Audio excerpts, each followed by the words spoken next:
Salve, doutores! Vamos seguindo agora para a nossa aula número 3 do mini curso de renda fixa, tá bom? Espero que você esteja aprendendo muito e segue a vinheta!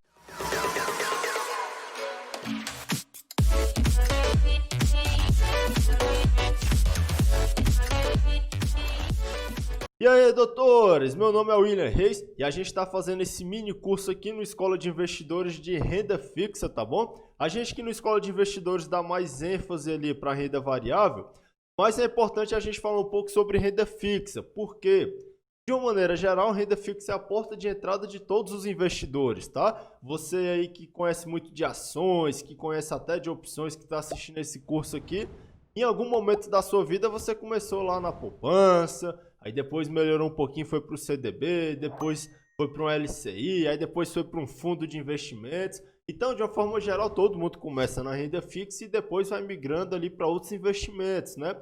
A partir do momento que começa a conhecer mais.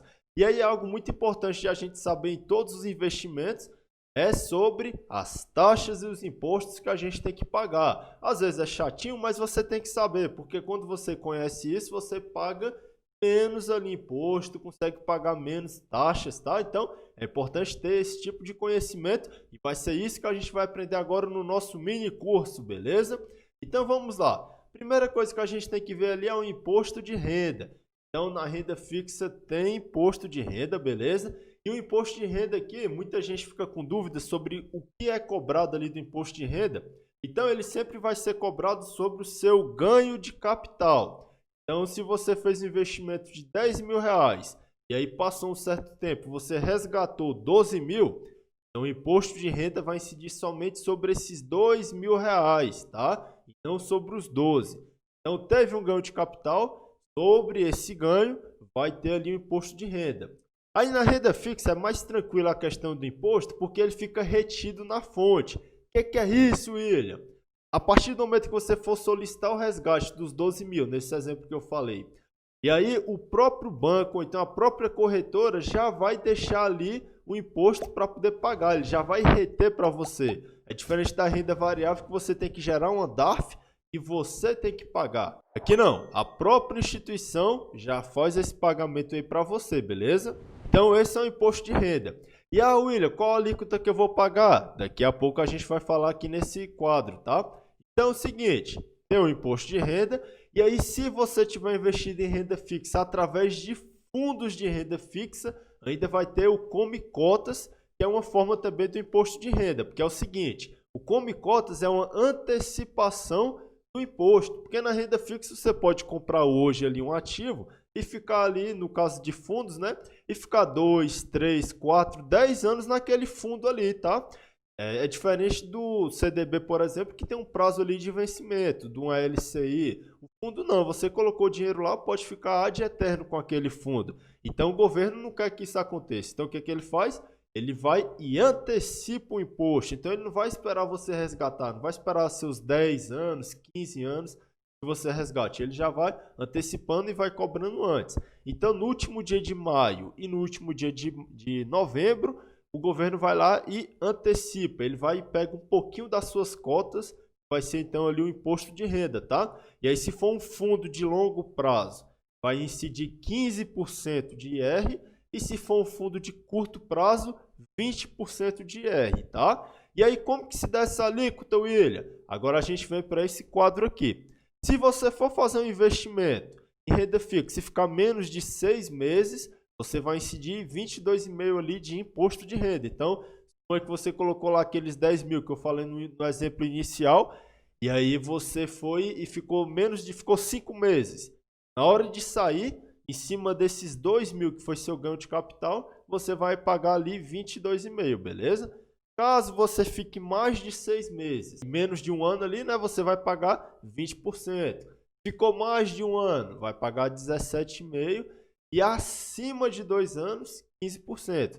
Então aqui a gente já consegue fazer alguma estratégia, né? Se você for pegar uma grana ali de renda fixa, o ideal é que você deixe pelo menos mais de 2 anos para poder você pagar o mínimo possível de imposto de renda, tá? Pagar ali no mínimo 15%. Willy, se eu estou no fundo de renda fixa de longo prazo, certo? que paga só 15% e eu sair com 6 meses. Você vai pagar 22,5%, porque ele vai cobrar ali os 15%, tá? Mas aí como você ficou menos de 6 meses, ainda falta esses 7,5% aqui para pagar. Então, o banco vai lá, ou então a corretora vai e retém isso daí para você. Você não precisa se preocupar com isso na renda fixa, né? Como eu disse, a própria corretora, o banco vai fazer isso para você. Então, essa é a regrinha aqui, essa é a tabelinha do imposto de renda, tá bom? Então, se você ficar mais de 2 anos, você vai pagar o mínimo de imposto possível. Então, segura, deixa esse dinheiro parado lá rendendo, né? E aí tem um segundo imposto, uma segunda taxa que você tem que pagar, que é o IOF, Imposto sobre Operações Financeiras, tá? Só que aqui é o seguinte, se você ficar mais de 30 dias com o investimento, esquece IOF, você não precisa se preocupar com isso. Mas caso você fique menos de 30 dias, você vai ter que pagar aqui o IOF, tá? Então, se você ficar um dia no investimento, comprou hoje e vendeu amanhã, você tem que pagar 96% ali de R, né? Então, é muita coisa. E aí, é o seguinte, o IOF, ele vai caindo, eu falei IR, é IOF, tá? Eu acabei falando errado. O IOF, ele vai caindo ali sempre de 433, 433. É igual formação de futebol. Quem gosta de futebol sabe que os principais times do mundo usam ali essa formação, né? 433. Então o IOF sempre vai diminuindo nessa ordem, né? Então olha só, um dia 96%, 2 dias cai para 93%, 3 dias 90%, e assim segue essa ordem, tá? E aí até chegar lá no 30º dia, você não vai pagar nada. Então suponha que você fez um investimento e ficou 26 dias com esse investimento. Então você vai ter que pagar aqui, ó, 13% mais os 22,5% de R, né, de imposto de renda. Então nessa brincadeira você deixa mais ali de 30% na mesa que a gente fala, né, pagando ali governo. Então é importante você ficar mais de 30 dias pelo menos para o IOF você cancelar e não precisar pagar. Então segura um pouquinho, uma semana a mais ali que seja, para poder você zerar ou então conseguir reduzir bastante, né, que você vê que é questão ali, ó, de 1 para 4 dias, por exemplo, ó, já cai 10%. Então, segura o máximo que você conseguir. Outras coisinhas que a gente tem que observar quando a gente vai investir em fundos de renda fixa é a taxa de administração, tá bom? Porque não existe almoço grátis. Na hora que você vai entrar em um fundo, você vai colocar dinheiro ali para uma pessoa administrar para você e ela precisa receber o salário dela. Então, ela vai cobrar uma taxa de você. Essa taxa é chamada de taxa de administração, tá?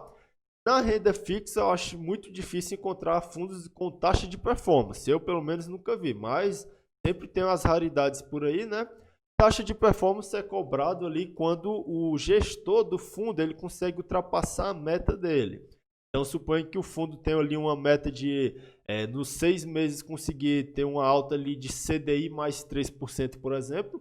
E aí ele conseguiu bater essa meta durante os 6 meses, na média. Ele ficou ali CDI mais 4%, por exemplo.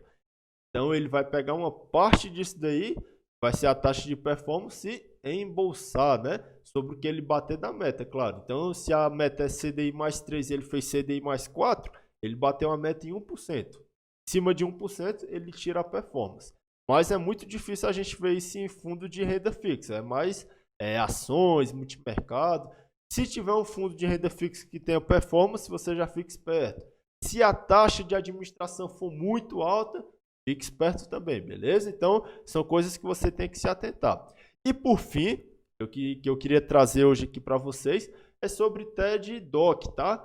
Acaba que é um conteúdo extra que eu quis trazer, porque muita gente ganha ali seu dinheiro no banco e aí transfere para a corretora. E aí no que transfere tem que pagar TED. DOC não é tão convencional mais, tá? Mas DOC você faz investimento hoje, só cai no dia seguinte, faz a transferência, melhor dizendo. TED e DOC são formas ali de transferir dinheiro, né? E aí o mais convencional é a TED. A TED você faz hoje mesmo já cai ali na conta, tá bom? Na regrinha ali tem alguns valores mínimos e máximos, mas na prática qualquer valor você consegue fazer ali a sua TED, tá? E aí o seguinte, fez ali sua TED, tem muitos bancos, eu já vi banco cobrando R$30 de TED. Então você tem que tomar cuidado com isso daí, porque se você for fazer uma TED com valor muito pequeno, tipo R$1.000, por exemplo, você deixando já R$30 de TED, já deixa uma porcentagem ali. Aí se você comprar uma ação, tem que pagar a corretagem. Compra outra ação, outra corretagem. Deixa um pouquinho em renda fixa, Aí tem essas taxas que eu acabei de falar para você. Nessa brincadeira você deixa uma 5% ali às vezes só de intermediários, né? Então você tem que tomar cuidado com isso daí para poder evitar ficar pagando muita taxa aí no meio do caminho, beleza? Então a aula de hoje é isso, pessoal. Na próxima aula, aula 4, a gente vai falar um pouquinho sobre riscos.